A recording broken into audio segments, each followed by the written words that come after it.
ስፖርትስ በሁሴን አብዱልቀኒና በዳዊት ንጉሴ።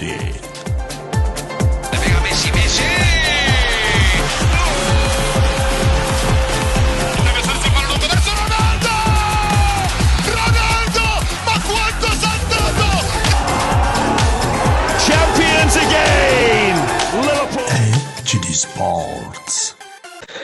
ሰላም አድማጭ ተመልካቾች እንዴት አላችሁ? ኤችዲ ስፖርት በተወዳጁ በስራት ኤፍኤም 101.1 እንዲሁም በኤችዲ ስፖርት ዩቲዩብ ቻናል ወደ እናንተ ይደርሳል። ለተሰኞ ነው የአንድ ሰዓት ቆይታ ይኖረናል።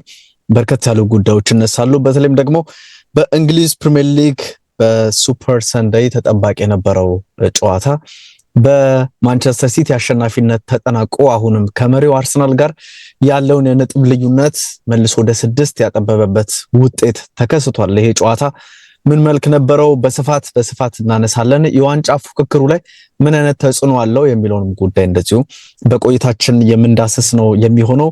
በዚህ ሳምንት ከናንተ ጋር ቆይታ የምናደርገው በአካልና ሁሴንን አድማጭ ተመልካቾቻችን አብራችሁን ሁን ደስ ይለናልም። እናመሰግናለን። ሁሴን ነው ይብያለሁ።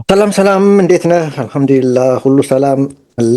ሁሉ ሰላም ነው። ሁሴን ነው አለና ከተማ ዛሬ ያው ለአሜሪካኖች ሱፐር ፋይናል ነው ዛሬ። አሁን እንደዚህ እየተንቀሳቀስኩ ምናምን ነበርና ሁሉም ማሊያ አድርጎ ምናምን የኔ ኮሚቴ ለውጥ አካባቢ ያው ዛሉ በየበራቸው ላይ ባንዲራው አለ። በየበራቸው በእያንዳንዱ አጥር ላይ መስኮት ላይ ተለጥፏል። በቃ እና እዛ ቅድም አንድ ቦታ ሄጄ ነበር እና ለዝግጅቱ ትላንት ለጥፈዋል። ይቅርታ።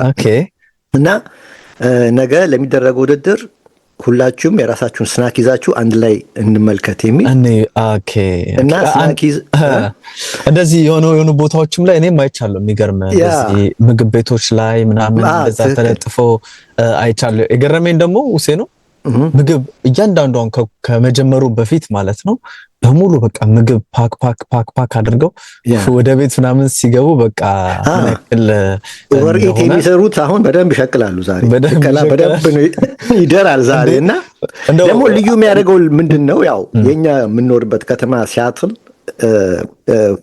ፋይናሊስት ሆኗል። እንግዲህ ሴዋክስ ይባላሉ። በዛኛው በኩል ደግሞ የኒው ኢንግላንድ ቲም ነው እንግዲህ ፓትሪዮትስ ይባላሉ። ይሄ ለአሜሪካኖች የሱፐር ቦል እንደ ዓለም ዋንጫ ነው።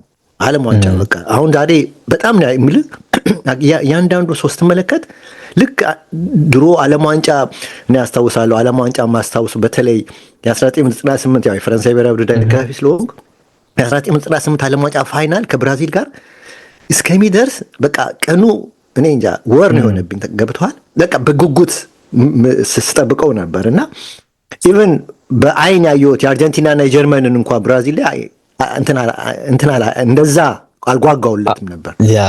እና በጣም የምታስታውሰው ያኛውን ነው? አዎ ያንን ነው ማስታወሰው። ምልህ አዲስ አበባ ያለው ያየሁት ፋይናል ማች እና ልክ እንደሱ ነው።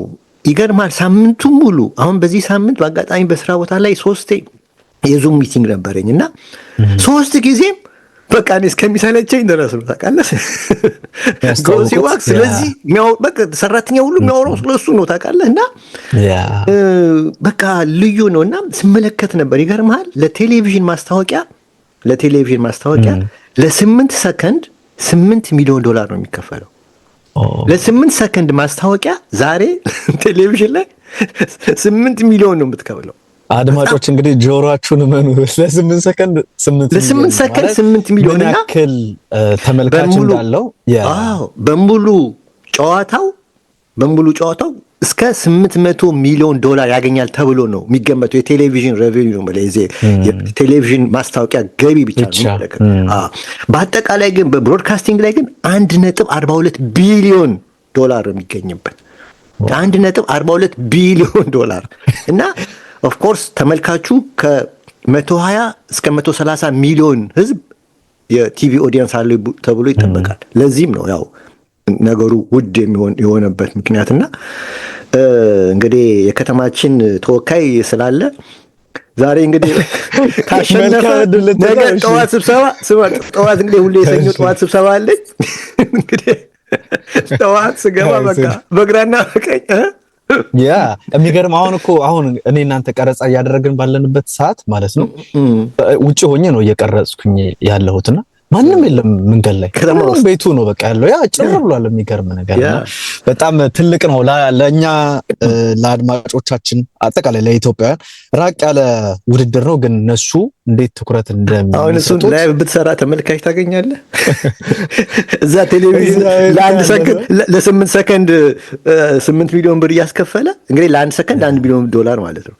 አንተ ታገኛለህ ላይ ብትሰራ እንዴ ወይስ ብቻ ወደሚመለከተን እኛ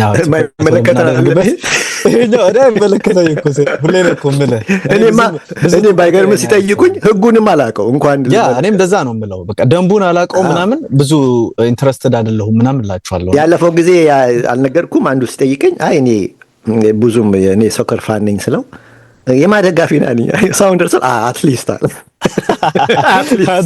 አንተ ተጠጋግተህ እኮ ነው። እኔም ተጠጋግቼ ነው። እሺ ለማንኛውም አርሰናል ብለው ምን ይለኝ ነበር ማለት ነው። አይ አሪፍ መግቢያ ነው። እንግዲህ አድማጮቻችን የእንግሊዝ አሪፍ ነው። አንተም ያው ሞቅ እያረከው ነው ሴነውና የእንግሊዝ ፕሪሚየር ሊግ የ25ኛ ሳምንት ጨዋታዎች ትልልቆቹ እኛ የምንጠብቃቸው አልቀዋል። አሁንም የዋንጫ ፉክክሩ እንዲቀጥል ያደረገ ውጤት ነው በዚህኛው ሳምንት የተመለከትነው ሁሴን ነው። ማንቸስተር ሲቲ እና ሊቨርፑል አንፊልድ ሮድ ላይ የተደረገው ጨዋታ በሊቨርፑል ተሸናፊነት በማንቸስተር ሲቲ 2-1 አሸናፊነት ብዙ ዝግብ የነበረው ጨዋታ ነበር። አርሰናል የራሳቸውን የቤት ስራ ቀድመው ተወጥተዋል። ይሄን ጨዋታ ከመደረጉ በፊት ምን አይነት ነገር ጠብቀህ ነበረ ሁሴን ነው? ከዛም ውጭ ደግሞ ከአሰላለፍ ጋር የሚነሱ ጉዳዮችን እነሱን በማንሳት እንጀምር። እንግዲህ ያለፉት 8 ዓመታት ሁለቱ ተፈራርቀው ሻምፒዮን የሆኑ ናቸው በሲቲ አብዛኛው ማለት ነው።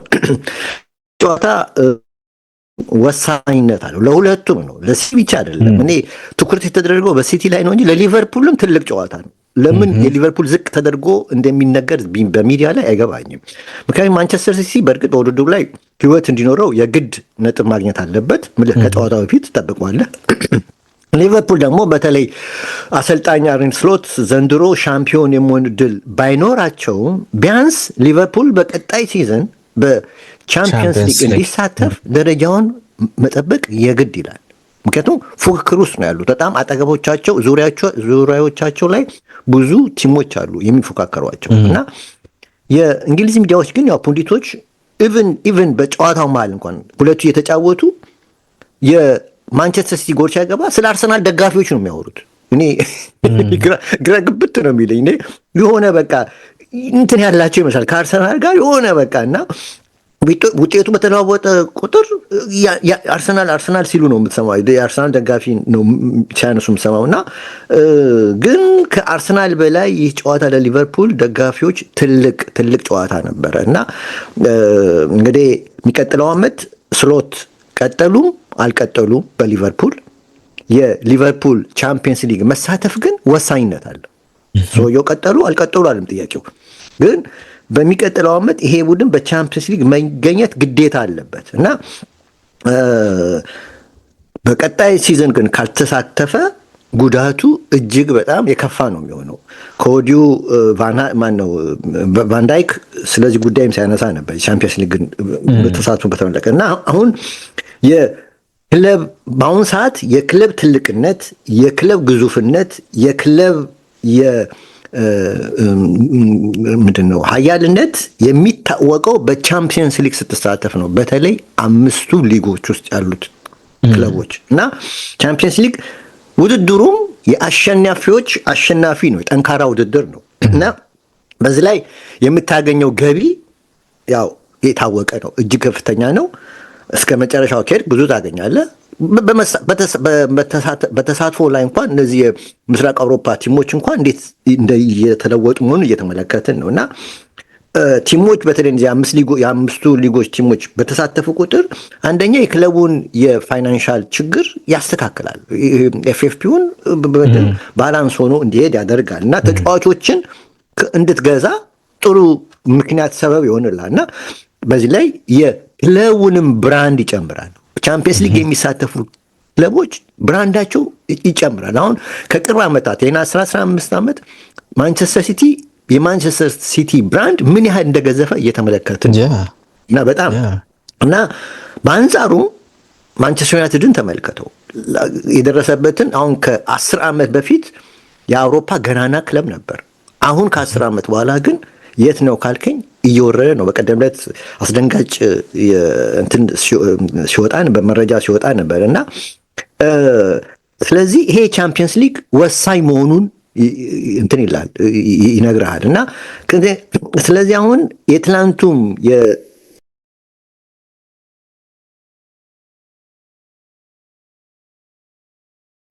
ስትመለከት አሁን ደረጃውን ስትመለከት ሊቨርፑል 6ኛ ደረጃ ላይ ተቀምጧል 3 ነጥብ ማጣቱ እና አሁን ፊት ለፊቱ አስቸጋሪ መሆኑን ነው የሚያሳየው። ከዚህ በኋላ ምን ያህል እርግጠኛ ነው? ቼልሲ ሙድ ላይ ነው ያለው፣ ማንቸስተር ዩናይትድ ሙድ ላይ ነው ያለው እና ስለዚህ ምን እንደሚያጋጥመው ከወዲሁ ለመገመት አስቸጋሪ ነው የሚሆነው እና ስለዚህ ሚዲያው ከአርሰናል ጋር ፉክክር የያዘ ነው የሚመስለው። የአርሰናልን ከማንሳት የሊቨርፑልን እየጨለመበት መምጣቱን ከመናገር ይልቅ የአርሰናልን ሁኔታ ነው ሲያጮሆ የምትመለከተው እና ለሊቨርፑል ትኩረት የሚስብ ነገር ነው። ይሄን ነው መጀመሪያ ወደ ላይን አፑን ቆይ እንደው አንተም ውሃ እንትን እስክትል ድረስ የሚገርም ነገር ሁሴኑ እንዳልከው የኢኮኖሚ ህልውና ስትል የቡድኑ የኢኮኖሚውን ህልውና በተመለከተው ሊቨርፑል ከ400 ሚሊዮን በላይ አውጥቷል ባለፈው ክረምት። ደግሞ አሁንም እስከ 65 ሚሊዮን ወደ ቡድኑ ዣኬ እየመጣ ነው ወይም መጥቷል፣ መፈረሙ በይፋ ተገልጿል። ስለዚህ የቀጣይ የውድድር ዓመት ላይ እንዲመዘገብ ቀጣይ ዓመት የሚያወጡት ወጪ ላይ ቀጣይ ዓመት ቢል ላይ እንዲካተት ስላረጉም ነው ደግሞ ወደ ቀጣይ በሰኔ እንዲመጣ ወይም ሰኔ ከተጠናቀቀ በኋላ በሐምሌ መጀመሪያ ወደ ቡድኑ እንዲመጣ የሆነውና እንዳነሳው የብዙዎቻችን ትኩረት የሚዲያውም ትኩረት ሁሴን ነው ይመስለኛል። እንደው ይሄ አርሰናል ላይ ጫና ማሳደር ብቻ ሳይሆን በቃ ዋናው አሁን የብዙዎቻችን ትኩረት የዋንጫው ፉክክር ይመስለኛል። ከዋንጫው በኋላ ነው ቶፕ 4 ምናምን የሚለውን ነገር ወደ አእምሮአችን የምናመጣውና ትኩረቱም ከዛ አንፃር ይመስለኛል። አርሰናልን ለጨዋታ ፉክክር ልክ ነህ እኮ ትኩረታችን የጨዋታ ፉክክር የሚሆነው ለአርሰናልና ለማንቸስተር ሲቲ ደጋፊዎች ነው። ለሊቨርፑል ግን አይደለም። ሊቨርፑል ሻምፒዮን እንደማይሆን ኦልሞስት አረጋግጧል። ስለዚህ የሚታገለው ለቶፕ 4 ነው። ስለዚህ ለሊቨርፑል ደጋፊዎች ያ ቦታ የለውም ነው። ያ ልክ ነህ አርነ ስሎት በእርግጠኝነት ስለ ዋንጫ ፉክክር አንድም ደቂቃ ላይ ያስቡ ይችላሉ። ዋና ትኩረታቸው ቻምፒየንስ ሊግ መሳተፍ አለባቸው።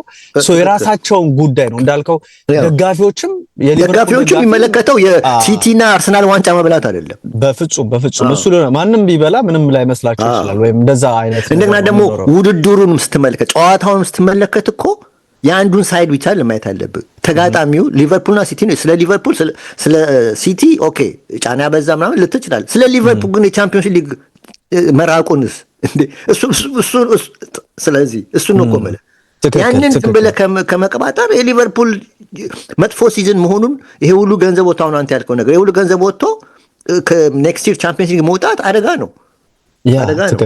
ትክክል። በተለይም ደግሞ ውጤቱ አሁናዊ ሳይሆን ረዘም አድርገህ 2-3 ዓመት በኋላ የሚኖረው ተጽዕኖ እጅግ የኮቪድ ተጽዕኖ ማድሪድ፣ ኢንተር ሚላን፣ ዩቬንቱስ ጣሊያኖች እንዴት እንዳስቸገራቸው የምናውቀው ጉዳይ ነው። እንደው ከብራንድ አንፃር ያነሳህ ነበረ።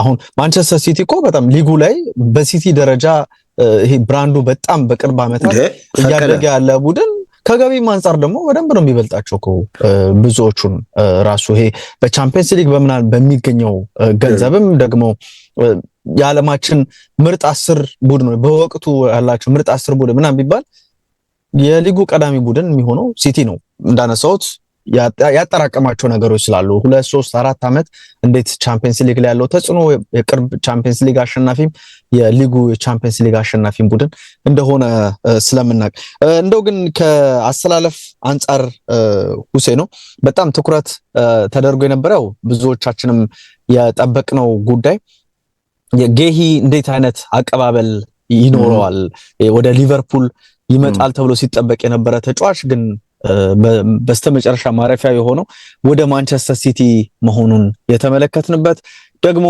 የቀይ መስመር ተከላካይ ቦታ ላይ በሊቨርፑል በኩል አሁንም ለዶሚኒክ ሶቦስ ላይ የተሰጠበት አጋጣሚ ነበርና አሰላለፉ ምን መልክ ነበረው ደግሞ ለየት ያለው ነገር ምንድነው እሱን አስከተለ በሊቨርፑል በኩል ባካል ምንም ብዙ ማስገራሚ ነገር አላየውም ማለት ያው ያልከው የሶቦስ ላይ ጉዳይ አለ ያሱ ኦልሞስት ለምደዋል አይደል ያ ለምደናል ማለት ትችላለህ በማንቸስተር ሲቲ በኩል ግን የጠበቁት ላይናፕ በተለይ የሼርኪ ቤንችን አልጠበቁትም ሼርኪን በዚህ ጨዋታ ላይ ቤንች ያደርገዋል ብዬ አልጠበኩም እና እስካሁን ድረስ የተመለከትኩት በአብዛኛው እንግዲህ ማንቸስተር ሲቲን ስመለከት ፔፕ ጋርዲዮላ ሼርኪን ወይም ደግሞ ሬንጀርስን ሲጠቀም ነው የምትመለከተው እና በተለይ ኳስን ፖሰስ ለሚያደርግ ቡድን ለሚወድ አሰልጣኝ እንደ ሼርኪ አይነት ክሪኤቲቭ ተጫዋች ኮኔክተር ነው ያ በጣም በጣም ወሳኝ ነው ገብቶም እኮ ይኸው ከአሲስ በፊት አሲስት ያደረገው እሱ ነው ለመጀመሪያው ጎል እሱ ነው ሴንተር ያደረገው ሃላንድ ቴስታ መጥቶ በርናንዶ ሲልቫ ያገባው እንደገና ሶስተኛውን ጎል ኦልሞስት አግብቷል ማለት ትችላል ኤኒዌይ እሱ ከገባ በኋላ የሆነ ለውጦች አይተናል እና እሱን ያልጠበቅኩት ነው እና ጫና ሲበዛበት ነው ተገዶ ይሄን ተጫዋች ያስገባው ከዲያዝ ጋር ነው አንድ ላይ ያስገባቸውና ተገዶ ያልጠበቅኩት ነገር ነው በላይናፑን በተመለከተ ሲቲ በኩል የኒኮ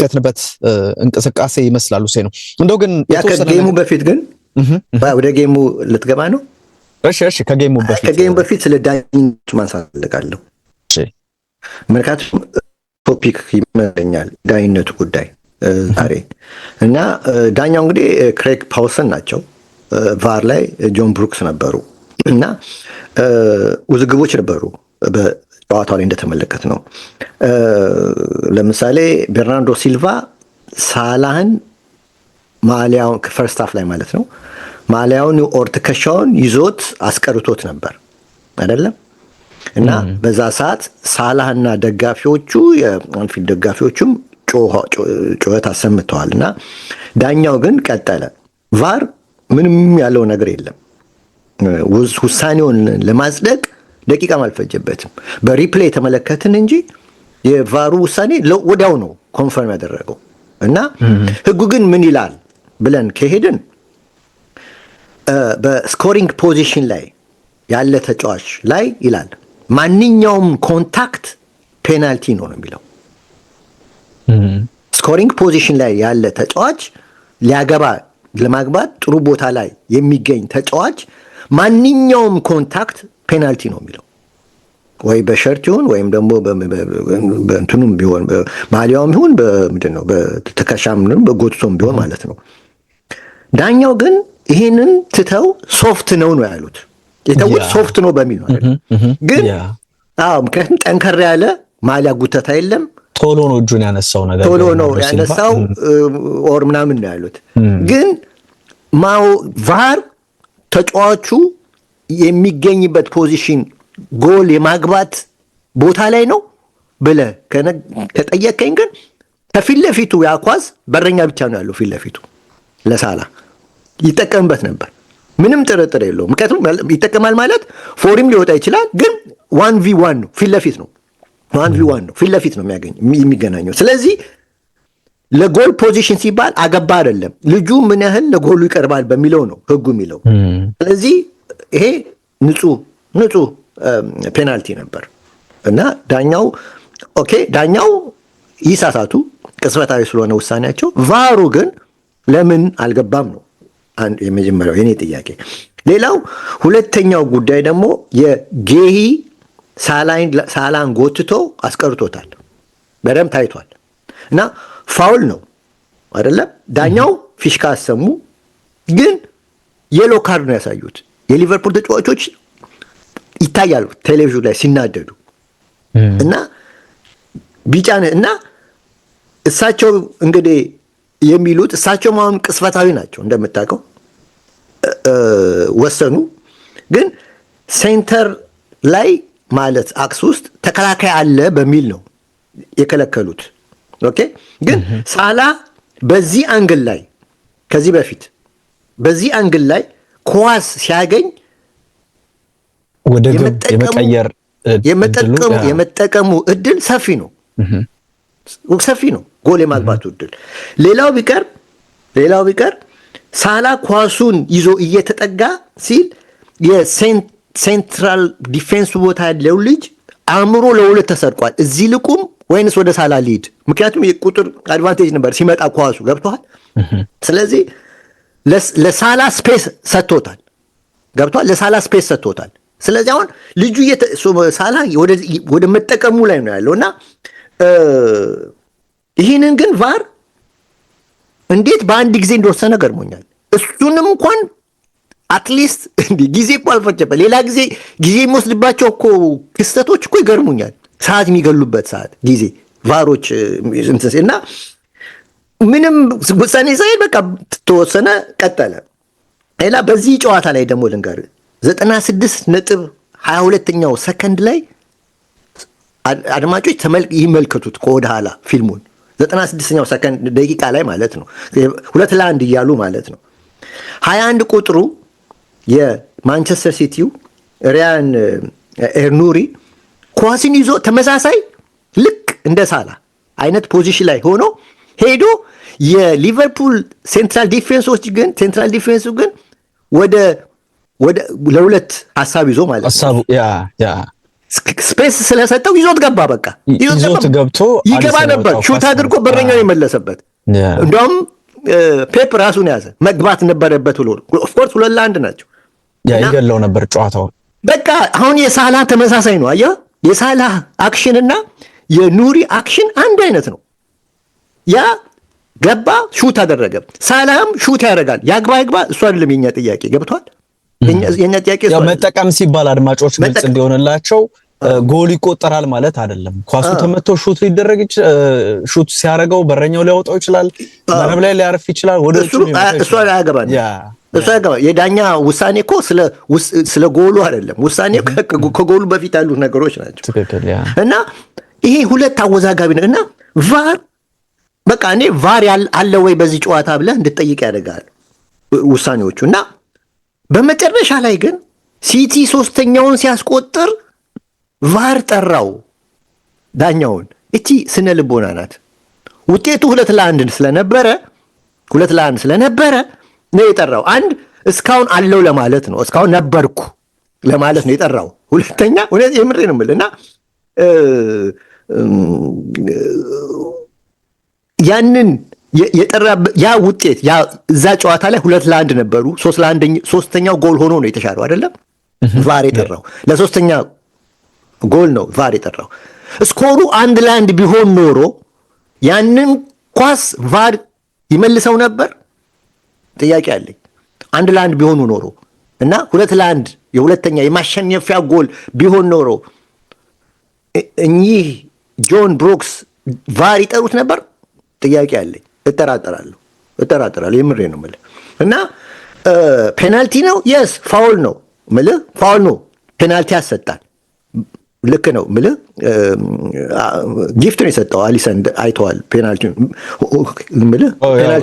ራሱን ስለሌለም እዛ ቦታ ላይ ፔናልቲው ጋር ሌላ ይሄ እንግዲህ ሌላ አክሽን ነው አሁን መነሳለ ያንን ዘጋው። አሁን የፔናልቲውን ጉዳይ በተመለከተ ፔናልቲውን ፔናልቲው አሉ ወዲያው ፔናልቲው ተሰጠ። ቫር አጽድቆታል።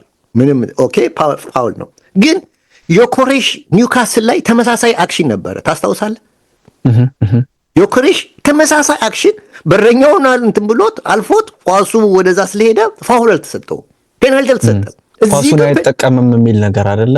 ይሄም ኳሱን አይጠቀምም። ያኔ የሰጡት ሀሳብ ዮኮሬሽ ኳሱን አይጠቀምም ነው። አሁንም እዚህ ላይም ማነው የሲቲውም ተጫዋች ኳሱን አይጠቀምበትም። ፔናልቲ አልነበረም። በዛ ሂሳብ ከሆነ ፔናልቲ አይደለም። ግን ይገርማል። በቃ እግር ኳሱን እንዴት ነው እቺ ከጨዋታ በፊት ይኸውልህ አሁን ውጥረት በዝቷል። አሁን የመጨረሻው 13 ጌም ውስጥ ነው ያለ ነው። ይሄ ቮላታ ታይም ነው። አሁን ወሳኝ ሰዓት ነው ያለ ነው። ከዚህ ጨዋታ በፊት ሳምንቱን ሙሉ ፔፕ በዳኝነት ላይ እኝ ሲል ነበር። ያልታየ ባህሪ ነው ይሄ። ደግሞ የሚደጋገም ጌም ይመስለኛል። ይሄ ነገር የሚደጋገመው ዳኞቹ የበደሉትን እየተበደለ ነው እንዲባል ነው። ከዛ ሜዳ ላይ ሲገቡ ተጽዕኖ የሚያሳርፍ አይነት ነገር የዛሬው የምሬ ነው። እስቲ እንደዚህ አይነት ጌም እስቲ ከዚህ በፊት ካለን ልምድ እንደዚህ አይነት ትልቅ ጌም ሲኖር ፒጂኤም ሁሉ እንዲያጫውቱ የሚያደርገው ሲኒየር ዳኞችን ነው። እነዚህ ሲኒየር ዳኞች ደግሞ እነማን ናቸው ካልከኝ ማይክል ኦሊቨር፣ አንቶኒ ቴይለር፣ ሳይመን ሁፐር፣ ክሪስ ካቫና እነዚህ ናቸው ሲኒየር ዳኞች። ይሄ ዳኛ ኦፍኮርስ 10 ዓመት በላይ አጫውቷል። 2013 አካባቢ ነው መሰለኝ 10 ዓመት በላይ አጫውተዋል። ይህ ዳኛ የትልቅ ጨዋታ ያጫወተው ኤፍኤ ካፕ ፋይናል 2022 የቼልሲና ሊቨርፑልን ጨዋታ ሲሆን ቀጥሎ የምትለው ኮሚኒቲ ሺልድ 2022 በሊቨርፑልና በሲቲ መካከል አሁንም 2022 እሱ ጨዋታ ነው። የኮሚኒቲ ሺልድ እንትን ነው ኢትስ ኮሚኒቲ ሺልድ ነው። በቃ ኮሚኒቲ ነው። ዝም ብሎ ነው ፍሬንድሊ ማች ነው። ለኮሚኒቲ ገቢ የሚደረግ ምናምን ነው። ስለዚህ የእርዳታ ጨዋታ ስለሆነ ፍሬንድሊ ነው። አንድ ኤፍኤ ካፕ ነው እሱ መቼ ነው? 2022 አሁን 2026 ነን እና አዎ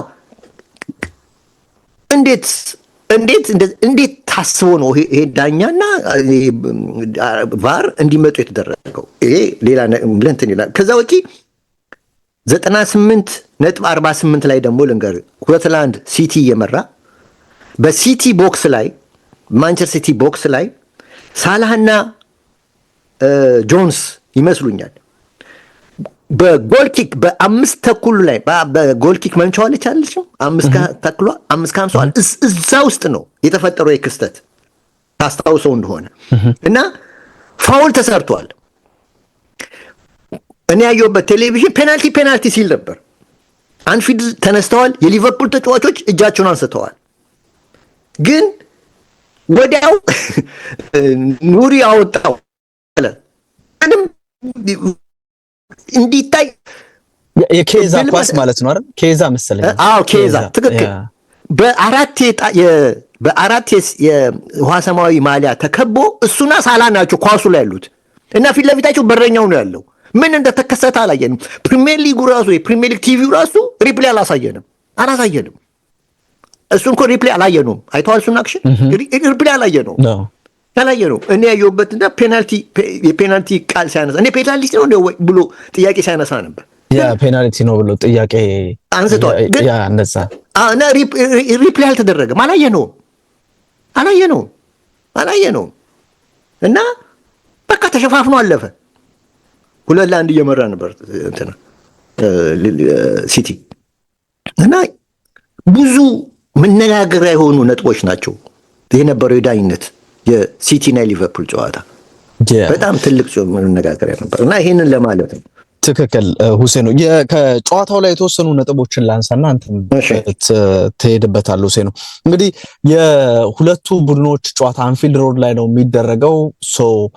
ቀድመህ እንደምትጠብቀው ይሄ በፍሮንት ፎት ማን ሊጫወት ይችላል፣ ኳሱን ማን እየተቆጣጠረ መልሶ ማጥቃትን ሊተገብር ይችላል የሚለውን ነገር ወይም ደግሞ ሁለቱም ይሄ ሃይብሪድ ነገር ኳሱን የተወሰነ ይቆጣጠራሉ፣ ከዛ ደግሞ ያኛው ቡድን በሚቆጣጠርበት ሰዓት መልሶ ማጥቃትን ለመተግበር ጥረት ያደርጋል። የትኛውን አይነት መንገድ ነው የሚከተሉት የሚለውን ነገር ከጨዋታው አስቀድሞ ስንገምተው የነበረው ጉዳይ ነው። የሲቲ ተጽዕኖ መፍጠርን እንግዲህ ገና ጨዋታው ጀምሮ የመጀመሪያው ደቂቃ ላይ ነው አይደል የተመለከትነው ሁሴ ነው።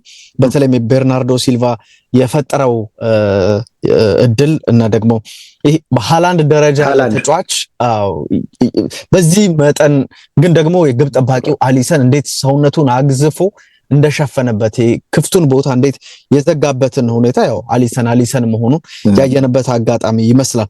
ከዛም በኋላ ሁሴኖ በተደጋጋሚ የተመለከትነው የሲቲ ተጫዋቾች ኳሱን ሲይዙ የሊቨርፑል የተከላካይ ክፍል ይሄ ማንቱማን ማርኪንግ ነው በጣም ለመተግበር ጥረት ይደረግ የነበረውና አንድ ተጫዋችን ለመያዝ ጥረት ታደርጋለህ። ያ ተጫዋች አንተን የሚያልፍ ከሆነ የማቀበያ ቦታ ለሱ ይመቻችለታል ማለት ነው። ስፔሶች ይኖራሉ። ስፔሶች ኖሩ ማለት ደግሞ ብዙ ትጠቃለህ ማለት ነው። በማንቸስተር ሲቲ በኩል የአይነት እንቅስቃሴዎች ከተከላካይ ጀርባ ኳሶች ይጣሉ ነበረ። መጨረሻ ኳሶቻቸው የጥራት የማነስ ነገር በሲቲ በኩል ተመለከትን። ኦፍሳይድ የሆነበትንም አጋጣሚ በኦማር ማርሙሽ በኩል የተመለከትነውና ነፃ የሆኑ ተጫዋቾች በሊቨርፑል አማካኝ ተከላካይና በተከላካዮቹ መካከል በጣም በብዛት ስንመለከት የነበረው ነው። እንደውም ወደ 22ኛው ደቂቃ ላይ ቴሌቪዥኑ ያሳየውን ቁጥር አስተውለ ከሆነ ሁሴኑ 31-1 ነበረ ፋይናል ሰርድ ውስጥ ፓስ በማድረግና ምን ያክል የሊቨርፑል እንቅስቃሴ ከአማካኝ ክፍሉ እንደማያልፍ እዛው ጋር ተቆርጦ እንደሚቀርና ሲቲ ደግሞ በብዛት ወደፊት እንደሚገቡ በሊቨርፑል በኩል ወደ ግብ መሄድ የተጀመረው እንደውም በቃ በጠቅላላው ማለት የሚቻለው ወደ ግብ ሄደው የመጀመሪያ ኮርና ያገኙበት ሳላ የሞከረው ኳስ በቀኝ እግሩ መቶት በገሂ ኮርና የወጣው ኳስ ነው የመጀመሪያው ወደ ግብ የሄደው እንደዚህ አይነት ሙከራ ያደረጉበት አጋጣሚ ይመስላል። ከዛ በኋላ ግን ተደጋጋሚ ሳጥን ውስጥ የመግባት አይነት ነገር ያው ሳጥን ውስጥ ገቡ ማለት ሞከሩ ማለት አይደለም፣ ግን እዛ ቦታ ላይ የመግባት አይነት ነገር ተመልክተናል። ላይ ፈርስት ሃፍ ላይ በጣም የገረመኝ ሁሴ ነው የሊቨርፑል ይሄ አንፊልድ ይታወቃል ድባቡ የጌሂ መረጋጋት እጅግ ገርሞኝ ነበር። እንዴት ጨዋታውን ማኔጅ ለማድረግ የሚያደርገው ጥረት ይሄ ነርቨስ ሳይሆን ኳስ ለማቀበል የሚያደርገው ጥረት አንድ ለአንድ ከሳላ ጋር ብዙ እንቅስቃሴው ላይ ፔፕ ወደ ግራ ወደ ሳላ ተጠግቶ እንዲጫወትና የግራ ፉልባኮ አየት ኑሪ ወደፊት እየሄደ ማጥቃቱን በነፃነት እንዲከውን የማድረግ ነፃነት የተሰጠው ይመስል ነበርና ጌሂ ከሳላ ብዙ ጊዜ ይገናኙ ነበር። ቅድም ያነሳው የፋውሉም ሁኔታ የተፈጠረው በእንደዚህ አይነት እንቅስቃሴ ነው። ዋጋ አስከፍሎ ነበር ግን ያ ዋጋ ዳኛው ቀይ ካርድ እኮ ቢሰጡት 3 ጨዋታ የለም። በዚህ በደከመ የሲቲ ዲፌንስ ላይ አስበው እሷንም ሂሳብ የታሰበ ነው እኮ የሚመስለው ለሬድ ካርዱ እንደዛ የምሬ ነው የምልህ። ቢወጣ ኖሮ አደጋ ነበር ለሲቲ። ያ አሁን እኮ ሊቨርፑል የሶቦስ ላይ ቀይ ካርድ እኮ ይሄኛውን ጨዋታ 3 ነጥብ አሁን ሶቦስ ላይ ሊቨርፑል ተጎዳ። የቀጣዩን ጨዋታዎች ከግምት ውስጥ አስገባና ልጁ ለቡድኑ እየሰጠ ያለውን እንቅስቃሴ ብቃት ስትመለከት ነው።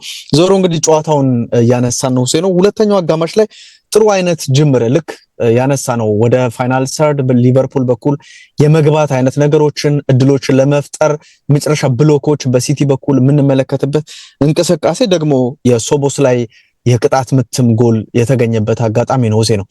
ከአርሰናሉ ጎልና ከዚህኛው ጎል የትኛው የተሻለ ይመስላል ሁሴ? ወይም በጣም የሚመረከው የዛሬው ኃይለኛ ነው። የዛሬው እኮ ይኸውልህ ሄዶ በረኛው እኮ ይመጣል ብሎ አክስ ላይ የጠበቀው እኮ ነው የዞረው እና ቀጥ ነው ያለው። በቃ ዞረበት። ሲዞርበት ቀጥ ነው ያለው። በቃ እንዴ የዘንድሮ የዛሬው የተለየ ነው። ቶፕ 5 ውስጥ ይገባል በዓለም ጎሎች ይመስለኛል። ያ በጣም የሚገርም የቅጣት ምት አመታት ቴክኒክ ነበረ። ግን ያው የሱም ኦፍሳይድ ነው እኮ ፍሮም ሂሮ ቱ ዚሮ ጎሉ እኮ የገባው እሱ እኮ ኦፍሳይድ። ቤርናርዶ ሲልቫ እኮ ኦፍ ይገባ ነበር። እሱ በመዘግየቱ ነው እኮ እዛ ፍላንክ ላይ ምን እንደሚሰራ አላውቅም። ማንም አላሰብም።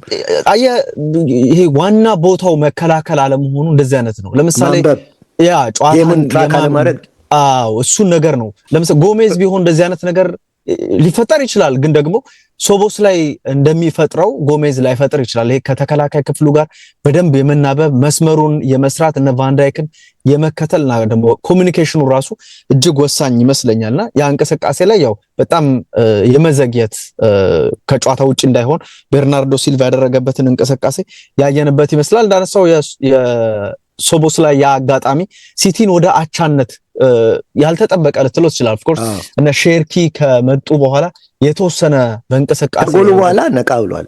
አዎ ነቃ ማለት ነገርና ደግሞ ጫናም ተፈጥሮ ፔናልቲውን አንተ ባነሳው መልኩ አስታውሳለሁ የሞር የማነው የአርሰናሉ ተጫዋችን የዮኬሬሽ አጋጣሚ ኒውካስል ላይ ተቃራኒ አቅጣጫ መሆኑ ነው እንጂ እንቅስቃሴው እጅግ የሚመሳሰል ነው። ፔናልቲ ቦክስ ውስጥ ነው። ፔናልቲ ፋውል ነው። ፋውል በረኛ ፔናልቲ ቦክስ ውስጥ ተቃራኒም ቢሆንም ፋውል ከሰራ ፔናልቲ ነው። በቃ አይ ነው ቦታውን ለመግለጽ ነው። በዚህኛው አቅጣጫ ነው የዮኬሬሽ በቀኝ በኩል ነው እንትና ለማለት ነው። እንግዲህ በዛ አጋጣሚ ሁለተኛው ተገኘ። ኤርሊንግ ብራውት ሃላንድ ግብ አስቆጥሮ ቡድኑ 2-1 አደረገ። ዶናሩማ በቃ የሚያስፈልገው እንደዚህ አይነት ጨዋታ ላይ ነው። ኦፍ ኮርስ ስህተቶች አሉ። አሁን አንድ ኳስ ላይ ካየው ፈርስት ሃፍ ላይ በደንብ ፓንች ማድረግ ሳይችል ወጥቶ ሳላ ቺፕ ያደረገበት ኳስ ሳላ በትክክል ቢጠቀመው ኖሮ በግብ ጠባቂው የታይሚንግ ስህተት ወይም በትክክል ክሊር ባለማድረግ ግብ የሚቆጠርበት እንቅስቃሴ ነበር። ግን ደግሞ እንደዚህ አይነት ቦታ ላይ የማካሊስተር ያንን ኳስ ያወጣበት ተጨርፏል። በጣም አስቸጋሪ ነው። ግን የግብ ጠባቂው ቅልጥፍና ግሩም ነበረ። ግን ዶናሩማ ትልቁ ኳሊቲው አየር ኳስ ላይ ነው። አየር ኳስ ነው። ትክክል። ይሄ ኳስ መሬት ለመሬት ቢሆን አይመልሰውም።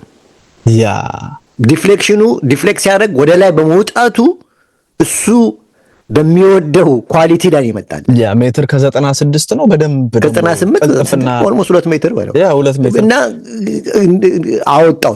ያ ኳስ ግን መሬት ለመሬት ቢመጣ ኖሮ ግን አትጠራጠር ያ እንቅስቃሴ ነበር ኳሊቲ። ምክንያቱም እንደ ዛፍ ነው የሚወድቀው። ኦፍ ኮርስ ጥሩ ኳሶችም ያወጣል መሬት ላይ፣ ግን በአብዛኛው ግን ፓሪስ ጀርመን ያለ የሚገባበት መሬት ለመሬት ጥግ መሬቶች ላይ አይመቸውም። ብዙ ጊዜ ረጅም እነ ኮርቷን ብትመለከት በጣም ተክለሰውነቱ እስኪወድቁ ድረስ መሬት እስኪደርስ ድረስ ኳሱ የሚያልፍበት ሁኔታ አለ። በአጠቃላይ በእንቅስቃሴ የማንቸስተር ሲቲ 2.7 ኤክስጂ በሊቨርፑል በኩል 1.2 ኤክስጂ የተመለከትንበት 15 ሹቶች ያደረጉበት 7 ኢላማውን የጠበቀ ሙከራ በሲቲ በኩል ያየንበት፣ በሊቨርፑል በኩል 4 እንቅስቃሴዎች እንደዚህ አይነት ኢላማቸውን የጠበቁ ኳሶችን ያስተዋልንበት እንቅስቃሴ ነበር። በጠቅላላው ግን ይሄ በጣም ማራኪ የምትለው እግር ኳስን በጣም ማራኪ የሚያደርገው አንዳንዴ ክፍት መሆናቸው ማለት ነው። ክላሲክ ያልሆነ ጨዋታ ነው። ክፍት መሆን ደግሞ እዛ ላይ ስህተቶች ይኖራሉ፣ ስፔሶች ይኖራሉ፣ የግብ ጠባቂ ሴቮች ይኖራሉ። እንደዚህ አይነት ሲሆን ብዙ ጊዜ በቃ ይሄ ክላሲክ ማች ነው እንላለን። እንደዚህ አይነት እንቅስቃሴ አልነበረም። የመቆራረጥ ነገሮች ነበሩ። በጣም ደካማ ነበረ። ጥራት ያላቸው ፓሶችን የማድረግ በሁለቱም በኩል እንደውም የሲቲዎች ይሻል ነበረ። በሊቨርፑል በኩል እጅግ ዝቅ ያለ ነገርን የተመለከትንበት እንቅስቃሴ ይመስላል። አንተ ጨዋታው ላይ የሚነሱ ነገሮች አሉ? እኔ ባጭሩ ልሂድልህ። ያው አንተ በሰፊው ስለዘገብከው ጨዋታውን በሁለት ክፍለ ጊዜ ነው የምመለከ። አንደኛው ፈርስት ሃፍ ማንቸስተር ሲቲ የበላይ የነበረው፣ ሰከንድ ሃፍ ሊቨርፑል። እንግዲህ ፈርስት ሃፍ ሲቲ የበላይም አደንጋጭ ሙከራ ግን አላደረገም። ፈርስት ሃፍ ያቺ የሃላንድ ቅድም ያልካት ኳስ ናት በቃ እንጂ ሌላ እንትን የለም። ግን ጌሙን በመቆጣጠሩ በኩል ሲቲ በጣም ጥሩ ስለነበረ ራሱ ላይ ጫና እንዳይፈጠር፣ አንፊልድ እንዳይነቃቃ ማለት ሞራል እንዳይሰጥ ማድረጉ በኩል ተሳክቶለታል። ሊቨርፑል ምንም አይነት ኦን ታርጌት አላደረገም ፈርስት ሃፍ ላይ እና አንድ ሹት ነው ያደረገው፣ እሱም ኦፍ ነው አንዱ ሹት እና ይህ በሊቨርፑል ታሪክ ከ16 ዓመት በኋላ ነው ይሄ ነገር የተከሰተው የሚል ነገር አንብቤያለሁ። እና ኦን ታርጌት ሳያደርግ መውጣቱ ማለት ነው። እና አንፊልድ በሲቲ ኳስ ቁጥጥር እንዳይነቃቃ አድርጓል። እና ቀጥሮውን የጠበቀ ጨዋታ ነው ካልከኝ ኖ ምልህ ነው አንተ እንዳልከው። እና ቅድም እንዳልነው ክላሲክ ያልነበረ ጨዋታ ነው። ሲቲ በአብዛኛው ሲቲ ኮንትሮል ጌሙን ቢያደርግም አክስ ውስጥ ብቻ ነበር ለመጠቀም ሲሞክር ያየሁት። እና ሜዳውን ሞትሮ ዋይድ አድርጎ ሌላ ጊዜ ማንቸስተር ሲቲ ሰፋ አድርጎ ሜዳውን ተቆጣጥሮ ነው ሲጫወት በተለይ እነዚህ የላቴራል ተጫዋቾችን የፍላንክ ተጫዋቾችን ሲጠቀም ትመለከታለህ። እና በእርግጥም ሲቲ ዶኩን ሚስ አድርጓል ብዬ ያየሁት ጨዋታውን ሚስ አድርጎታል ወይ ብዬ ጥያቄ እንድጠይቅ አድርጎኛል። እና ኦፍኮርስ አንቷን ሴሜኒዮ አለ፣ ግን ይሄ ልጅ ስትመለከተው መስመሩን ይዞ አስፍቶ አይደለም የሚጫወተው፣ ሲበዛ ወደ አክስ ጠጋ እያለ ነው የሚጫወተው። እና ዶኩ ግን አንደኛ ድሪብለር ነው፣ ጥሩ ድሪብለር ነው፣ ምንም እንትን አይደለም፣ አስጨናቂ ነው። እዛ መስመር ላይ ለብቻው ተነጥሎ ይቆማል። ያም ሳልቪኖም እንደዚሁ ነው፣ ያኛው ብራዚሉም።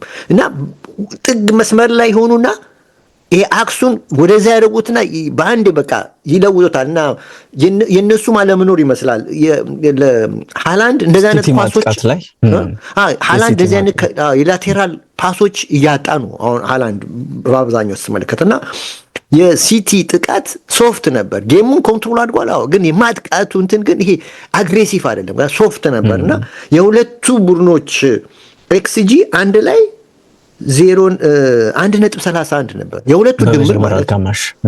ሊቨርፑል 0.14 ነበር፣ ሲቲ 1.17 ነበር። እና በጣም ደካማ የሆነ የአጥቂዎች ድክመት የታየበት የተከላካዮች ደግሞ ቤስት መሆን የታየበት 0-0 ነበር ማለት ይችላሉ። ፈርስት ሃፉ ነው ማለት ሰከንድ ሃፉ ጌሙ ወደ ሊቨርፑል ፍጹም የተለወጠ ነው የሚመስለው። ምንም ጨዋታውን ለተመለከተ ሲቲ ዘንድሮ ሰከንድ ሃፍ የሚወርድበት ምክንያት በተደጋጋሚ ጥያቄ እንድታነሳ ያደርጋል። ይህ ቲም ምንድን ነው ሰከንድ ሃፍ ምንድን ነው የተቸገረው ትላለህ ይመስል ነበር። በደንብ ጫና በጣም በዝቶበት ነበር ሰከንድ ሃፍ። እና በተለይ ሰዎች ላይ በቅጣት ምት ጎሉ እስከሚገባ ድረስ የበላይ ነበር ሊቨርፑል። በጣም በጫና በምልህ ኤነርጂ ይዞ መጥተዋል። ፕሬስ ያደረጉ ነበር፣ አግሬሲቭ ነበሩ፣ በደንብ አቅም ይዘው ነው የመጡት። እና በአቅም ነው ሲያጠቋቸው ሲጫናቸው የነበረው። እና ጫና ማንቸስተር ሲቲ ጫና በዝቶበት ነበር። እና ከቶሮስ ላይ ጎል በኋላ ግን ሲቲ ቅድም እንዳልነው ዳግም እንደገና ሪከቨር አድርጓል። እና ኦፍኮርስ የሸርኪ መግባት ትልቅ ናይዲያዝ ለሞራል ደግሞ መምጣት ትልቅ አስተዋጽኦ አድርጓል። ስለዚህ በሲልቫ አማካኝነት ጎል አስቆጥሯል፣ አቻ ወጣ። ከዚያ ደግሞ እንግዲህ የዚህ የፔናልቲው ነገር ተፈጠረ፣ ያው አሸንፈው ወጡ። ግን በዚህ ጨዋታ ላይ የሳላህ ጉዳይ ጥያቄ ምልክት እንድታነሳ ያደርጋል። ሳላህ ጨረሰ ጥያቄ እንድታነሳ ያደርጋል። ምክንያቱም ሰውነቱም ቅልጥፍና አልቆየም። ይህ ዓመት ከገባ ከዚህ የተለየ ሳላህን አይተናል። እየባሰ ከዕለት ዕለት አትሊስት እንዲህ ይመስለኛል አሰልጣኙ ሊለወጥ ይችላል የሚል እንትን አለው፣ ተስፋ አለው መሰለኝ። ከዕለት ዕለት ግን እየወረደ ነው የሚመጣው። እና የሰውነት ባላንስ አጠቃቀሙ፣ ቅልጥፍናው፣ ጥንካሬው አንድ ለአንድ ማሸነፍ ወርዷል። አንድ ቅጣት ምን ታይታል? አባዬ ቤት ዳዊት እንደሚለው አባዬ ቤት የለቀቀ ኳስ በዛ ሄዶ አባዬ ቤት እርግጠኛ ነኝ ወጥ የሆነ ነገር ደፍቷል። ድስት ደፍቷል። እና ጥያቄ ምልክት ይነሳል የሳላህ ጉዳይ። እንደዚህ የትልቅ ጨዋታ እኮ ንጉስ ነበር እሱ ታውቃለህ። እንደዚህ ትላልቅ ጨዋታዎች እኮ በክሎፕ ዘመን እኮ በጣም ያስፈራ እኮ ሳላህ ነው። ይወስናል፣ ብዙ እንቅስቃሴ ይወስን ነበር። እንደዚህ አይነት ጨዋታዎችን የመወሰን አቅም ያለው ምንም ጥርጥር የለውም። እና ይሄን ነው የምልህ ባጭሩ ስለ ጨዋታው፣ አንተስ በሰፊው ስለገባ። እንግዲህ የሳላህን እንቅስቃሴ አንስታል። በጣም የመዳከም አይነት ነገር ያስታውቅ። የሲቲ ዲፌንሶች በቀላሉ ብሎክ ማድረግ ይችላሉ። ሳላህ እንደምንም ተፍጨርጭሮ ኳሱ እግሩ ውስጥ እንዲገባ ወይ ኢቭን ተከላካዮቹ እንዲደናበሩ የመጨረሻ ኳስ እንዲነኩ አድርጎ የእጅ ነገር ለቡድኑ ወይ ኮርናም እንዲጠቀም ማድረግ እንደዚህ አይነት ነገሮች ነበሩት። አሁን ግን ያ አይነት ነገር አንድ ብቻ ለኤኪቲኬ በደብል ፓስ የሰጠው ኳስ ቴሳ የሚገባ ኳስ የሰጠው ኤኪቲኬ እሷ በውጭ እግሩ የሰጠው ኳስ የድሮ ሳላህ ነበር። ከዛ ውጭ ግን ኔፓ በአጠቃላይ ያው ይሄ ዓመት ከዚህ የተለየ ሳላህን የተመለከትንበት አይመስለኝም። ያው አፍሪካ ዋንጫ ላይ ሄዶ ቀና ማለቱ ዳግም ሲመጣ ምናልባት ኮንፊደንሱም ቦስት አድርጎ ይመጣል የሚል ነገር ነበረ። ግን የተለየ ነገር በሳላ በኩል ያልተመለከትንበት እነ ዶኩን ስታነሳ ነበር ሁሴን። ያው እነ ሴሜኖና ዶኩ ኢኳሊቲ ልዩነታቸው በጣም የሰማይና የምድር ያክል ልትለው ትችላለህ። ዶኩ በጠባብ ቦታዎች ላይ ብዙ ነገሮች ማድረግ ይሄ ጉልበቱን የሚጠቀም ተጫዋች ነው።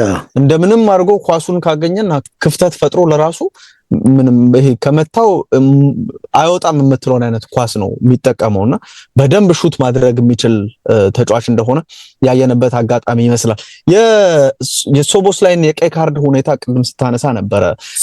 ዳኛው ምንድነው ያሉት የሚለውን ነገር እና ደግሞ እንዴት ጎሉን ኦሬዲ ተቆጥሯል፣ ሼርኪ ግቡን አስቆጥሯል፣ ግን ከኳሱ በፊት ምን ነበረ የሚለውን ነገር እያነሱና ዳኛውም የወሰኑትን ነገር የፕሪሚየር ሊጉ ማች ሴንተር ኤክስ ገጽ ላይ አውጥቶ ተመልክቻለሁ።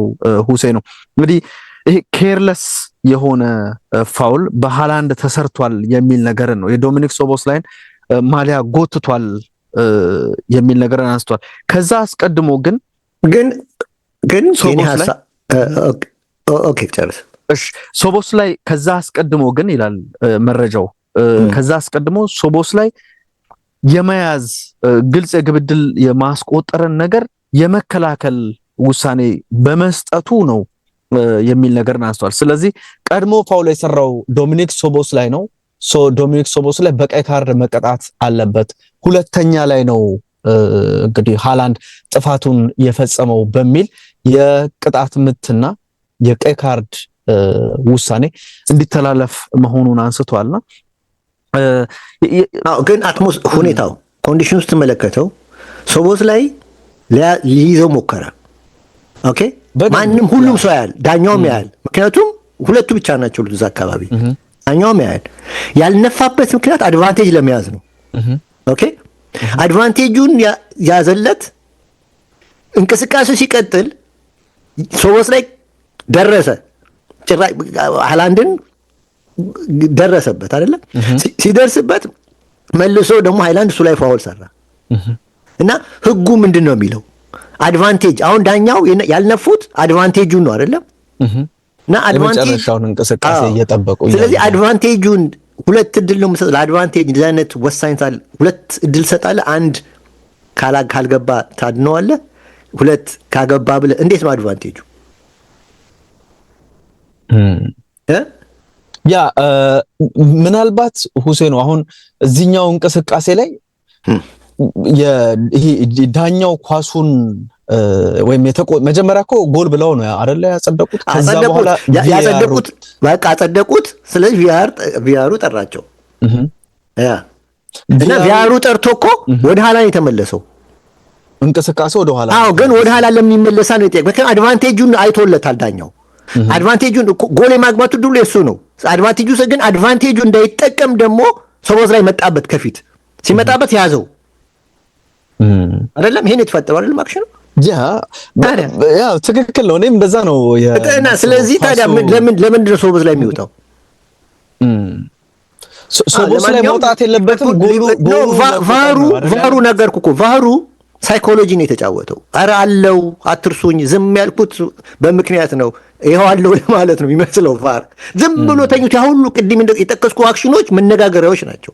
እነዛን ሁሉ ዝም ብሎ ልክ እዚህ ላይ ይሄንን ነገር አንድ ለአንድ ቢሆኑ ይሄን ነገር ይፈጥራል። ኖ ጎሉ ቢገባ ኖሮ ጎሉ 2-1 ቢያደርገው ኖሮ አድቫንቴጅ ተብሎ ሶቦስላይ በቀይ ያወጣ ነበር። 100% ላይ በቀይ ያወጣም ጎሉ ይጸድቅ ነበር። አዎ 100% እርግጠኛ ነኝ። ሁለት እድል ነው ይዞ የሚጠቀሙት። ኤኒዌይ ያ በዛ መልኩ እንግዲህ ጨዋታው ተጠናቋል። ያው ሶቦስላይ አስደናቂ ቅጣት ምት አስቆጥሯል። ባነሳው መልኩ ፍሮም ሂሮ ነው። ቀጣይ ሊቨርፑል እናድደው በቀይ ካርድ መውጣቱ ነው። ይሄን ጨዋታ 3 ነጥቡን አጥተው ይሄኛውን ተጫዋች ደግሞ ለ3 ጨዋታዎች ማጣታቸው በቀጣይ ለሚያደርጓቸው ጨዋታዎችም ሌላ ተጽዕኖ ይኖረዋል የሚያስብል ነው። አርሰናል በዚህ ሳምንት አሸንፏል። እንደተገመተው ቀለል አድርጎ ነው ጨዋታውን ያሸነፈው አርሰናል። አሁንም የዋንጫ ፉክክሩ እንዲቀጥል ያደረገ የ25ኛ ሳምንት ነው። ቅድም ባነሳው መልኩ 13 ጨዋታዎች ከዚህ በኋላ ይቀራሉ። እነሱ ላይ ይጠበቃሉ። ምናልባት እንግዲህ አሁን በቀጣይ የሚደረጉ ጨዋታዎች አሉ አይደለ? ረቡዕ ዕለት የሚደረግ ጨዋታ አለ። ሲቲ ቀድሞ ነው የሚጫወተው እና ከፉልሃም ጋር ነው የሚጫወተው። ጨዋታውን በአሸናፊነት የሚወጣ ከሆነ የነጥብ ልዩነቱ ወደ 3 ዝቅ ብሎ እንግዲህ አርሰናል ደግሞ ብሬንትፎርድን ወደ ጂቴክ ኮሚኒቲ ስቴዲየም ሄደው ሐሙስ ዕለት የሚገጥምበት እንቅስቃሴ አለና ምናልባት ለየትኛው ቡድን ሊሆን ይችላል ቀድሞ ተጫውቶ ማሸነፍ ሁሉ ጊዜ ለሚያሸንፈው ቡድን አድቫንቴጅ ይኖራል። አሁን ሲቲ የሚያሸንፍ ከሆነ አርሰናል ቢያንስ ሳይኮሎጂካል ጨዋታውን ሊያሸንፍ ይችላል፣ ግን ተጨናንቀው ነው የሚገቡት። በቃ ይህን ጨዋታ ነጥብ ከጣልን ያሉ እንደዚህ አይነት ሂሳቦችን ሰርቶ ይገባል። ልክ ደግሞ ሲቲ በፉልሃም ተቸግሮ የማይጠበቅ አይነት ውጤት ደግሞ ከተፈጠረ አርሰናል ብሬንትፎርድን ገብቶ ሲገጥም ቢያንስ አሁን ያለውን ነገር አስጠብቀን ነጥብ እንኳን ብንጥል አሁን ያለውን ነገር አስጠብቀን የሚጠብ ነገር የለም የሚለውን ነገር አስቦ ይገባል። ደግሞ ያ ውሳኔያቸው ላይ ትልቅ ተጽዕኖ ላይኖረው ይችላል። ስለዚህ ግብ አስቆጥረው አሸንፈው የሚወጡበት እድል ሊኖር ይችላልና ብዙዎች የዋንጫ ፉክክሩ አሁንም እንዲቀጥል የሚያደርግ ሳምንት ብለውታል። ሁሴን እዚህ ላይ ያንተ ናቸው። ያ እንግዲህ አርሰናል ቅዳሜ ዕለት ያው ሰንደርላንድ 3-2 አሸንፏል። እንዴ ከሶስቱ ሁለቱ የኮሬሽ ነው የተገኙት። እንግዲህ አርሰናል ላለፉት 17 ጨዋታ አንድ ጊዜ ብቻ ነው የተሸነፈው። በጠቅላላ ውድድር ነው የምልህ ኦል ኮምፒቲሽን አንድ ጨዋታ ነው የተሸነፈው፣ እሱም በማንቸስተር ዩናይትድ ሜዳው ላይ ማለት ነው። እንግዲህ እዚህ ውስጥ አዌ 7 ጨዋታ አሉ። አዌ 7 ጨዋታዎችን አልተሸነፉም አዌ ማች ላይ። ይሄ የሚያሳየው እንግዲህ ዘንድሮ በሁሉም ውድድር ላይ ቤስት መሆኑ ነው። አዌም ሆም ላይም ጥሩ መሆኑን ነው የሚያሳየው አርሰናል። በፕሪሚየር ሊጉ እንግዲህ አሁን የ6 ነጥብ ልዩነት አለ በሲቲና በአርሰናል በኩል። ይህ ብቻ አይደለም፣ በሲቲና በአርሰናል መሀል የጎል ልዩነቱ ደግሞ 32 እና 27 ነው። 5 ጎል ነው። ነጥብ ብቻ ሳይሆን ለምሳሌ 5 ጎል ይዘህ አርሰናልን ስትገጥም 6-0 ማሸነፍ አለብህ። ወይ እንትንህን ምንድን ነው ጎልህን የበላይ ለመሆን ማለት ነው። ነጥቡ ብቻ አይደለም፣ ጎልም ወሳኝነት አለው በዚህ ሰዓት ገብቷል። አርሰናል +5 ጎል አለው እና ይሄ ሰፊ ጎል ነው እና ይሄ አድቫንቴጅ አለው። ግን ዘንድሮ ሆም ላይ ጠንካሮች እነማን ናቸው ካልከኝ አርሰናል 10 ምልህ እንግዲህ 10 ዊን አድርጓል፣ 2 ድሮ አድርጓል፣ 1 ሽንፈት አስተናግዷል። ሲቲ 9 አሸንፏል፣ 2 ድሮ አድርጓል፣ 1 ተሸንፏል። 29 ነጥብ አለው። አርሰናል 32 ነጥብ። ሶስተኛ የሚገኘው ማንቸስተር ዩናይትድ ነው። 8 አሸንፏል፣ 3 ድሮ አድርጓል፣ 2 ተሸንፏል። 26 ነጥብ አለው። እነዚህ ሶስቱ ሜዳቸው ላይ ቤስት ናቸው። ኦኬ አንደኛ አርሰናል፣ ሁለተኛ ሲቲ፣ ሶስተኛ። በአዌ ማች ላይ ስትሄድ አርሰናል 7 አሸንፏል፣ 3 ድሮ አድርጓል፣ 2 ተሸንፏል። 24 ነጥብ ይዞ አንደኛ ነው። ቼልሲ 6 አሸንፎ 4 አቻ ወጥቶ 3 ተሸንፎ በ22 ነጥብ ሁለተኛ ነው። ሶስተኛ አስቶን ቪላ ነው የምታገኘው 6 አሸንፎ 4 አቻ ወጥቶ 3 ተሸንፎ 22 ነጥብ ይዞ እኩል ማለት ነው፣ ግን በጎል ስለተለያዩ። አራተኛ ነው የምታገኘው ማንቸስተር ሲቲ 6 አሸንፎ 3 አቻ ወጥቶ 4 ተሸንፎ 21 ነጥብ ይዟል። እና ከዛ ስትሄድ 5 ኤቨርተን አለው በ21 ነጥብ፣ ክሪስታል ፓላስ 20 አለ፣ ቶተንሃም 19 አለ፣ ማንቸስተር ዩናይትድ 8ኛ ነው 17ኛ ነው ያለው በ17 ነጥብ። ከዛ ሊቨርፑል በ15 ነጥብ በአንፊልድ 9ኛ ደረጃ ነው ያለው ከማንቸስተር ዩናይትድ ቀጥሎ። አስገራሚ ገርሞኛል። በአንፊልድ ሊቨርፑል እንደዚህ መሆን በጣም አስገርሞኛል። ማነው ሊቨርፑል እንደዚህ አዌ ላይ የተሸነፈው ማለት ነው። እና ሆም ላይም የለም ሊቨርፑል በነገራችን ላይ ቶፕ 3 ውስጥ እና ይሄን ስትመለከት አሁን አርሰናል ውጭም ሜዳው ላይም ኃይለኛ መሆኑን የሚያሳየ። ሁለተኛ ማንቸስተር ሲቲ ግን አዌ ላይ ይቸገራል። ዛሬም በተአምር የተረፈው 2-1 እንዲያው ያየነው ጨዋታ ነው እንደተመለከተው። እና የአዌ ማቾች የሁለቱን ቡድኖች ደግሞ ስትመለከት አሁን የቀራቸውን አርሰናል ብሬንትፎርድ አለው ሐሙስ ዕለት እንዳልከው፣ ወልቭስ አለ 20ኛ ደረጃ፣ ቶተንሃም 15ኛ ደረጃ፣ ብራይተን 14ኛ ደረጃ፣ ቼልሲ አለ አይደል ከዛ አስቀድሞ ከብራይተን በፊት ከብራይተን በፊት ሜዳው ላይ ነው እሱ አዌ ነው ምን ነገር አዌው ነው። ኦኬ አሁን እኮ ይሄንን ውሳኔ ይሄንን ውድድር እነዚህ ሆም ላይ ሁለቱም ጎበዞች ናቸው። ኦፍ ኮርስ አርሰናል ይበልጣል፣ ግን ሁለቱም ጎበዞች ናቸው። አሁን አዌ ላይ ነው የምነግርህ። አዌ ላይ አርሰናል ብሬንትፎርድ አለው፣ ወልቭዝ 20ኛ፣ ቶተንሃም 15ኛ፣ ብራይተን 14ኛ፣ ዌስትሃም 18ኛ፣ ክሪስታል ፓላስ 13ኛ አለው። ማንቸስተር ሲቲ ከአራት ጨዋታ በኋላ አለው። ማንቸስተር ሲቲ አንደኛ ደረጃ ማለት ሁለተኛ ደረጃ ላይ የሚገኝ ማለት ነው። ማንቸስተር ሲቲ ደግሞ ሊድስ አለው 16ኛ፣ ዌስትሃም አለው 18፣ ቼልሲ አለው 5ኛ ደረጃ ያለው፣ ባርንሌ 19ኛ፣ ኤቨርተን 8ኛ፣ ቦርንማውዝ 11ኛ። እንግዲህ ሁለቱ ቡድኖች ከቶፕ 10 በላይ ከ10 በላይ ያሉ ቲሞችን ስታይ አርሰናል ከብሬንትፎርድ ብቻ ነው የሚያቀና ከሲቲ ጋር ነው የሚቀረው። ሲቲ ከአርሰናል እና ከቼልሲ ከኤቨርተን ይቀረዋል። ከቶፕ 10 ቲሞች ውስጥ ነው ማለት እና ቶፕ 6ን ስትመለከት ማንቸስተር ሲቲ ቼልሲ አለው አዌ፣ አስቶን ቪላ አለው፣ አርሰናል አለው፣ 3 አለው። አርሰናል ግን ሲቲ ብቻ ነው የቀረው። ስለዚህ የሲቲ ፊክቸር ከባድ ነው ከአርሰናል ይልቅ። ሰዎች ግን ለምን እንደሆነ አይገባኝም። የአርሰናል በተለይ እንግሊዝ ሚዲያ የአርሰናልን እያገፈቅ ምንድን ነው ከፍ እያደረጉት ነው ስትመለከት። አሁን ባሳየው መሰረት ግን ቶፕ 4 ላይም ቶፕ 6 ላይም ሲቲ 3 ቡድን ይቀረዋል፣ አርሰናል 1 ቡድን ነው የሚቀረው። አዌይ ማች ላይ በተመለከተ አርሰናል 1፣ ማንቸስተር ሲቲ ብቻ ነው የሚቀረው። ከዛ እና ብሬንትፎርድ ቶፕ 10 ነው ማለት ብሬንትፎርድ 7ኛ ደረጃ ያለው ሐሙስ ያደርጋል። ማንቸስተር ሲቲ ግን ቼልሲ አለው፣ ኤቨርተን አለው እና ሌሎቹ እና ይሄን ይመስላል። አርሰናል በዚህ በተለይ በዚህ አሁን ምናልባት ሁሴኖ ግን የሜዳውም ላይ የሚያደርጋቸውን ጨዋታዎች ስጋት ውስጥ ከመክተት ነው አርሰናልን ከባድ ፊክስቸሮች አሉት እያሉ የሚገኙት። ሜዳው ላይ እኮ እያሳየ ነው፣ ፕሩፍ አድርጓል። ሜዳው ላይ ኃይለኛ ነው። አሁን አዌይ ማች ላይ ነው። አሁን ሲቲ ማንቸስተር ሲቲ ማንቸስተር ዩናይትድ አዌይ ማች ላይ ይቸገራሉ በጣም። ያው ነገርኩ አሁን የሲቲ ነገርኩ፣ የዩናይትድም ተመሳሳይ ነው፣ የባሰም ነው ዩናይትድ አዌይ ማች ላይ። አሁን ካሪክ ሂዝላኪ ከአራቱ 3ቱ ጨዋታ ሆም ላይ ነው የተጫወተው።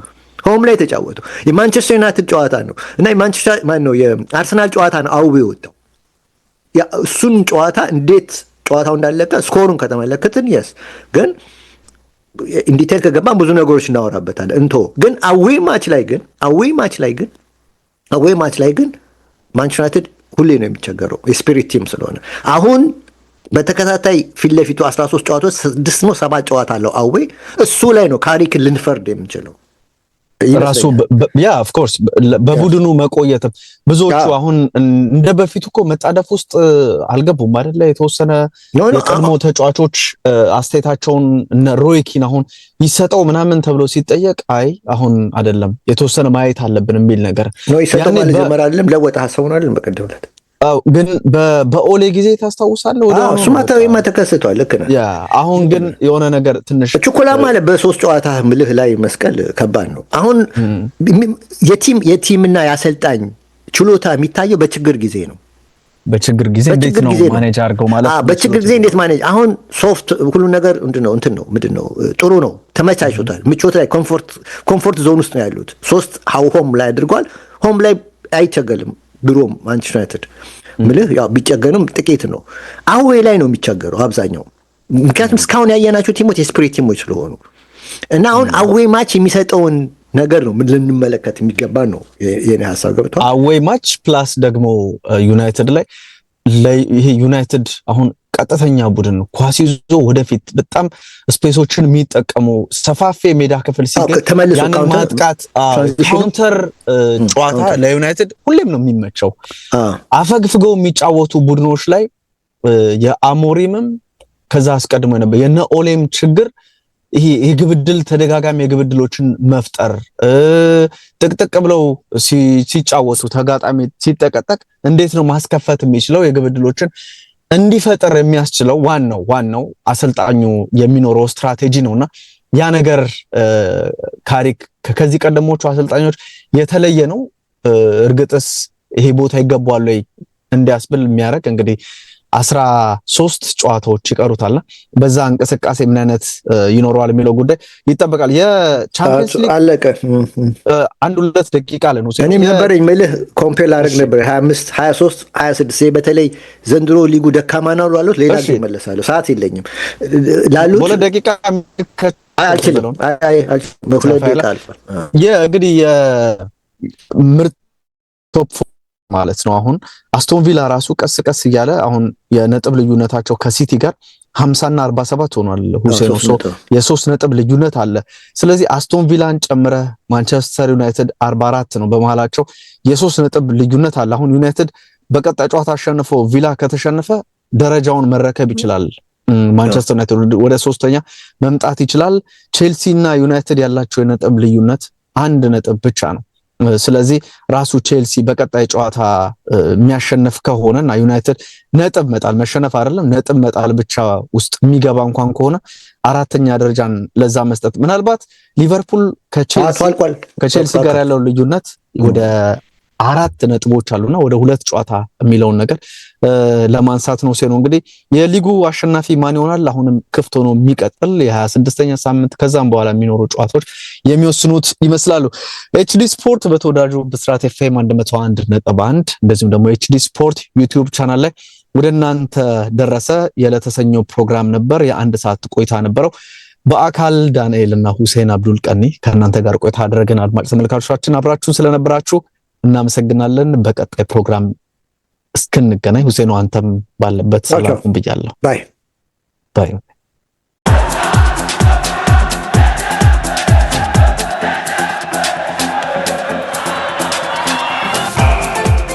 ኤችዲ ስፖርትስ በሁሴን አብዱል ቀኒና በዳዊት ንጉሴ